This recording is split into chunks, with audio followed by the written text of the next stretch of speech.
बोलिए सदगुरुदेव भगवान की जय। जगत गुरु पद ऊंच है, देवे सदगुरुदेव। चेष्टा व्यर्थ न मनुष्य की, मिले कृपा जहि सेव।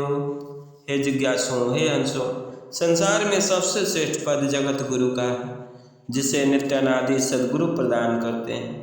जिसने अपने जीवन को उस सदगुरु के शरण में सर्व ओर से समर्पित कर दिया, उसी को वह अध्यात्मपति महाप्रभु कृपा करके इस महान पद को प्रदान कर देते हैं। संसारी मनुष्यों की चेष्टा व्यर्थ है, क्योंकि इस पद को नित्य अनादि सदगुरु ही प्रदान करते हैं। अपने मन का यह पद नहीं होता, न मनमानी कोई सदगुरु संसार में हो सकता है। मनमानी गुरु बनने से संसार में अंधकार फैलता है और अंध परंपरा बढ़ती है।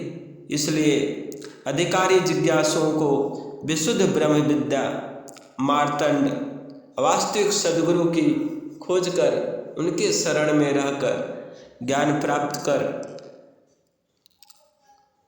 उन्हीं के शरण में रह आगे बढ़नी चाहिए।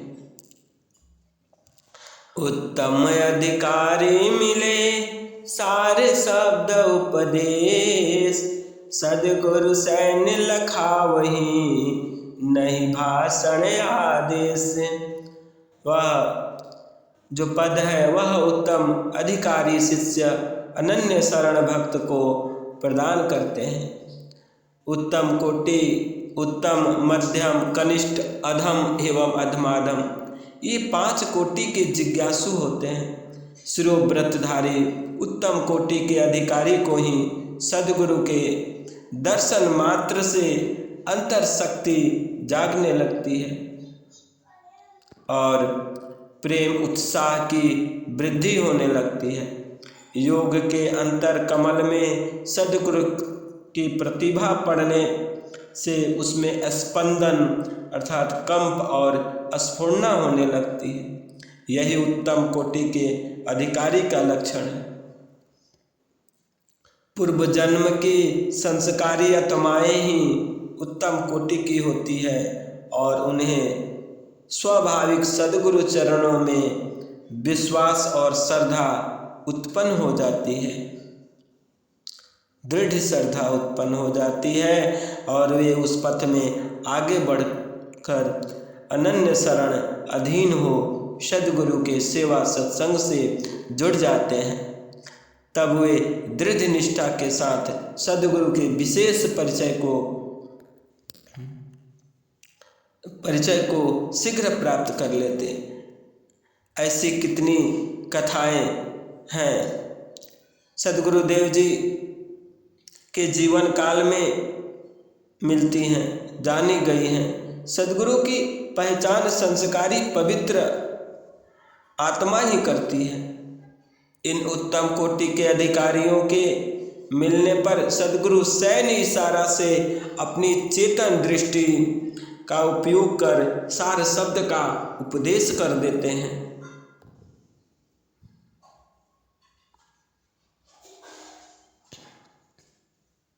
और उन्हें भाषण या दूसरे प्रकार के कोई नियम आदेश की शिक्षा देने की आवश्यकता नहीं पड़ती। दूसरे प्रकार के अधिकारी वे हैं जो सद्गुरु के चरण में विश्वास रखकर कोटि भेद से साधन अभ्यास कर लक्ष्य की प्राप्ति के लिए प्रयत्न कर शीघ्र आगे प्रयत्नशील रहते हैं। और तीसरे प्रकार के अधिकारी वे हैं जिन्हें अल्प ज्ञान और सद्गुरु वचनों पर क्षणिक विश्वास लगने के साथ तर्क वितर्क या अनेक प्रकार के संशय व्यामोह में पड़कर चंचल विचार रखते हुए साधन सेवा में लगे हुए होते हैं। ऐसे भक्त कनिष्ठ श्रेणी के अधिकारी हैं। चौथा अधम श्रेणी के अधिकारी वे हैं जिन्हें ईश्वर और गुरु में श्रद्धा न्यून रहते हुए भी साधन अभ्यास में बिल्कुल स्थिरता नहीं, अभिरुचि न होने पर भी साधन से विक्त होते हैं। ऐसे अधिकारी तत्व ज्ञान से हीन होने से उच्ची श्रद्धा और प्रेम से रहित होते हैं। और पंचम श्रेणी के अधिकारी वे हैं जो क्षणिक ज्ञान के आधार पर दूसरों को देखकर आगे बढ़ना चाहते हैं, स्वार्थ, मान तथा इंद्रिय सुख के लिए सदैव ललायित हैं, आलसी, सेवाहीन तथा अभिमानी व्यक्ति का अधिकारी की संज्ञा नहीं के बराबर है। फिर भी ढूल मूल और अपने दुर्बल विचार के होते हुए भी सद्गुरु के सिद्धांत मार्ग को नहीं छोड़ते, चढ़ते गिरते पथ में रहना चाहते हैं। ऐसे अधिकारी को पंचम कोटि को में गिनना चाहिए। ज्ञान और प्रेम यही दो अध्यात्म में आगे बढ़ाने वाले प्रमुख साधन हैं। ज्ञान की आवश्यकता प्रत्येक क्षेत्र में है, परंतु ब्रह्म विद्या ज्ञानहीन भक्त व्यक्ति जिसे सद्गुरु का पद और सिद्धांत का बोध नहीं, साधन अभ्यास में प्रगति नहीं कर सकता। इसलिए ज्ञान युक्त प्रेम ही अध्यात्म पथ में आगे बढ़ने के लिए प्रेरित करता है। अधिकारी में ज्ञान, वैराग्य, प्रेम, श्रद्धा, आस्तिक्य भाव, पुरुषार्थ और सेवा, इन गुणों का होना आवश्यक है। इस पद में उत्तम कोटि के अधिकारी को सैन्य इशारा से ही सद्गुरुजन प्रत्यक्ष चेतन प्रभा देकर सार शब्द को उपदेश कर देते हैं। उत्तम कोटि के अधिकारी के लिए विशेष भाषण और सत्संग करने की आवश्यकता नहीं। सद्गुरु जन अपनी चेतन प्रतिभा से ही दिव्यालोकन के द्वारा कितने भक्त और प्रेमियों को चेतन शक्ति का द्वार खोल देते हैं। सद्गुरुदेव ने जीवन के अंतिम काल में एक प्रेमी भक्त को ऐसा ही किया। उन्होंने सिर पर हाथ रख करके कह दिया था कि जाओ, बाहर कर दिया, पार कर दिया। इसके अतिरिक्त दूसरा कोई वचन न कहकर मुझे उपदेश किया कि आप इसे स्थिर कर देंगे, आपसे अमुक बात कहेगा। सद्गुरु देव के देहांत के बाद वह प्रेमी मेरी शरण में आया और मैंने उसे पूछा कि तुम क्या हो रहा है। वह योग की चौथी भूमि का साधन और दृश्य सद्गुरुदेव के मौखिक उपदेश के बिना ही जान गया था और उसका साधन अभ्यास कर रहा था।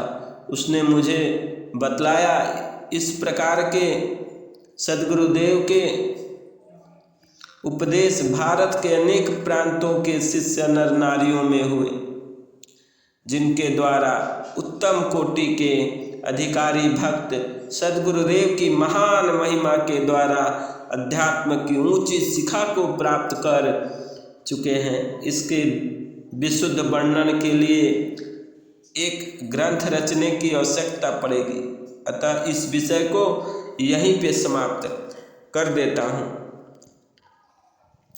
ऊर्ध्वशयन की व्यक्ति में सद्गुरु शयन लखाओ, अंतर अमल विवेक में पर सत अनुभव आए। हे हंसों, हे जिज्ञासुओं, ऊर्ध्व चेतन मंडल के संधि भेद योग ग्रंथि में सद्गुरुदेव अपने चेतन दृष्टि संकेत से दिखलाते हैं। उस चेतन शक्ति के अंतर स्पर्श मात्र से ही आत्म विमल ज्ञान और प्रकाश अनुभव होने लगता है। अनन्य भक्त प्रभु शरण में, प्रभु से मुक्ति नहीं मांग। आस वासना जग नहीं, भक्ति निरंतर लाग। हे हंसो, हे जिज्ञासु, प्रभु को अनन्य शरण, अनन्य भक्त प्रभु से मुक्ति नहीं मांगता, क्योंकि प्रभु को तो वह प्राप्त कर ही लिया, तब दूसरा कौन पदार्थ उसे श्रेष्ठ है जिसकी वह मांग करे। प्रभु शरण में सब कुछ आपे आप प्राप्त हो जाता है। जब प्रभु को आत्मसमर्पण कर दिया और उसके ही शरण में जीवन लग गया, तब उससे भिन्न दूसरा आराध्य ईश्वर कौन है जिसकी प्राप्ति के लिए प्रार्थना करें। हे जिज्ञासुओं, आत्मसमर्पित भक्त प्रभु की भक्ति के अतिरिक्त दूसरे पदार्थ की इच्छा नहीं रखता और न प्रभु से दूसरा पदार्थ मांगता है। वह समस्त जगत की आस वासना छोड़कर निरंतर प्रभु भक्ति में ही लगे रहता है। निष्काम भक्त होने से उन्हें मुक्ति तक की मांग नहीं होती। वह एकमात्र प्रभु की आराधना में तन्मय तदाकार हो, उसी में जल मिनवत लौलीन रहता है। यही विशुद्ध भक्ति की पवित्र स्वरूप है। भक्ति से बढ़कर दूसरा उच्च पद कोई नहीं। भक्ति परम निधि है। भक्ति परम निधि भक्त को स्वर तन गुण खान। देव सदा फल भक्ति में अनिच्छित सब ज्ञान। हे हंसो, हे जिज्ञासो, भक्त को भक्ति परम निधि है। वह सर्व गुण रत्नों की खान है। जो सर्व समर्पित हो गया, जो सर्व ओर से समर्पित होकर प्रभु की शरण में अनन्य भक्ति के रस को स्वादन कर लिया, उसे अन्य पदार्थ की कोई इच्छा, चेष्टा या मांग नहीं रहती। भक्ति को परम निधि भक्ति ही भक्ति को प्राप्त करता है। प्रभु की भक्ति में अनिश्चित ही सर्व फल प्रभु की ओर से आते हैं। यही प्रभु भक्ति की महती महिमा है।